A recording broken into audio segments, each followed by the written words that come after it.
ये एनिमेशन हमारी हमने इसे सिर्फ एक्सप्लेन किया, वो एंटरटेनमेंट पर्पस के लिए, इसलिए इसे कृपया कॉपीराइट से दूर रखें। तो पिछले एपिसोड में हमने देखा था चिनचैन ने उस काले कपड़े वाले मास्टर के ऊपर आसमान से एक बड़ी तलवार से अटैक कर दिया था।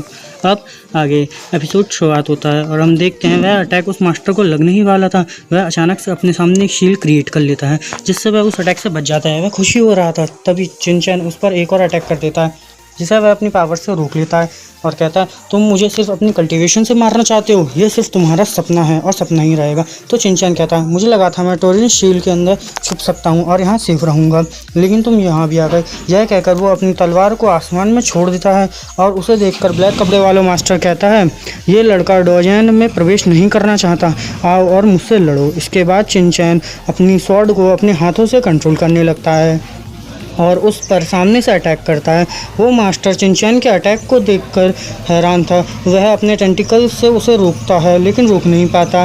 वो अटैक उसके लगते लगते बच जाता है। फिर चिनचैन उसके पीछे से तभी अटैक कर देता है। इस अटैक को वह अपनी पावर से रोकने की कोशिश करता है और वो अपनी पूरी पावर लगाने के बाद ही इस अटैक से बच पाता है और तलवार को दूर फेंक देता है। चिनचैन अपनी तलवार को अपने पास बुला लेता है। वह मास्टर चिनचैन से कहता है ये किस तरह की पावर जो यूजियन को घेरने और मेरे साथ लड़ने में सक्षम है, लेकिन चिनचैन उस पर फिर से अटैक कर देता है। वह उसे अपनी पावर से रोकने लगता है। चिनचैन उस पर अपनी माइंड पावर से अटैक कर देता है जिसके कारण उसके सिर में दर्द होने लगता है। वह कहता है ये क्या हो रहा है। वह अपनी पावर से उसे खुद को ठीक करने लगता है और जैसे ही आसमान में देखता है चिनचैन उस पर अपनी तलवार से फिर अटैक कर देता है।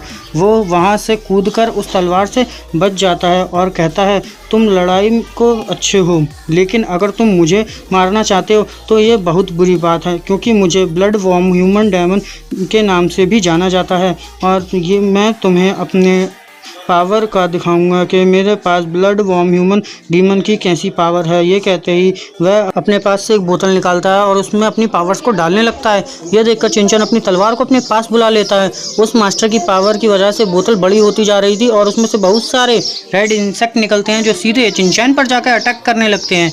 चिनचैन उन्हें रोकने के लिए अपनी तलवार से अटैक करता है और उन्हें ख़त्म कर देता है। इसके बाद वह अपनी तलवार को अपने पास लाता है और कहता है फॉर्चुनेटली मेरी स्वॉर्ड ठीक है। वह मास्टर को देखकर कहता है इसने कैसे करा।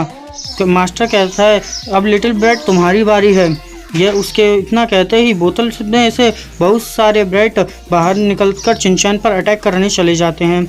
इतने सारी ब्रेड को देखकर चिनचैन भी अपनी बहुत सारी स्वॉर्ड्स पर उनको अटैक करने लगता है, लेकिन मास्टर ये सब देखकर कहता है तुम इन सभी बैट्स को नहीं रोकते, इन्हें रोकना नामुमकिन है। तुम स्वॉर्ड स्प्रिट फायर मुझे दे दो और नंदू चीट्स के हवाले कर दो, शायद मैं तुम्हारी ज़िंदगी छोड़ दूँ। तो चिनचैन कहता है तुम्हें लगता है तुम इनविजिबल हो, रुको मैं तुम्हें अभी दिखाता हूँ। ये कहते ही वह अपने ब्लड स्प्रिट फायर से अटैक कर देता है। इसे देखकर वह मास्टर कहता है इसने सच में क्विंगलान ब्लड स्प्रिट फायर को रिफाइन कर लिया है। वह बहुत सालों से इन क्विंगलान ब्लड को फायर मजबूत करने के लिए जो दुनिया में कोई नहीं कर सकता, वह इस लड़के ने कर लिया। इधर चिनचैन ने उन सभी सारे बैट्स को मार दिया था। चिनचैन कहता है फायर बाउंड लेजेंडरी इंसेक्ट है, ये इंसानियत के लिए एक खतरा है और इसे इंसानियत पर बहुत बड़ा खतरा मंडराता रहता है, लेकिन इतने सारे यूनिकॉर्न बग्स कहाँ से आए इसके पास। वह मास्टर हैरान होकर कहता है क्या तुम्हें फायर बॉम्ब्स के बारे में पता है, तुम इनके बारे में जानते हो तो तुम्हें फिर फायर बॉम्ब्स की पावर के बारे में भी पता होगा, तो तुम अभी अपना सरेंडर कर दो, मैं तुम्हें ज़िंदा छोड़ दूँगा। तुम नहीं जानते, नहीं तो मैं तुम्हें बहुत बुरी तरह मारूंगा। तो चिनचैन कहता है तुम मुझे ज़िंदा छोड़ने के लायक हो, अगर तुम ऐसा करना चाहते हो तो तुम अपने लिए एक बहुत बड़ा खतरा मंडरा रहे हो। इसके बाद वह मास्टर को गुस्सा आता है और वह अपने सारे फायर बॉम्ब्स को चिनचैन को मारने के लिए छोड़ देता है। तो चिनचैन इतने सारे बैट्स को देख अपनी तरफ आते हुए देखता है। वह आते ही चिनचैन को घेर लेते हैं। उन फायर बॉम्ब्स पर चिनचैन एक थंडर ब्लड नाम का अटैक कर देता है जिससे बहुत सारी बिजली आसमान से उन फायर बॉम्ब्स पर आकर गिरने लगती है। तभी चिनचैन एक पोर्टल ओपन करता है जिसे देखकर वह मास्टर हैरान हो जाता क्योंकि उस पोर्टल में से ब्लू कलर के इंसेक्ट बाहर आ रहे थे जो आते ही फायर बॉम्ब्स पर अटैक करने लगते हैं। और इसी के साथ हमारा एपिसोड ख़त्म हो जाता है। अगले एपिसोड में हम देखेंगे वो कि मास्टर इंसेक्ट जो देख रहा था वह कौन से थे और क्या मास्टर चिनचैन को हरा देगा या चिनचैन मास्टर से जीत जाएगा। अगला एपिसोड देखने के लिए चैनल को सब्सक्राइब ज़रूर कर लें and thank you for watching.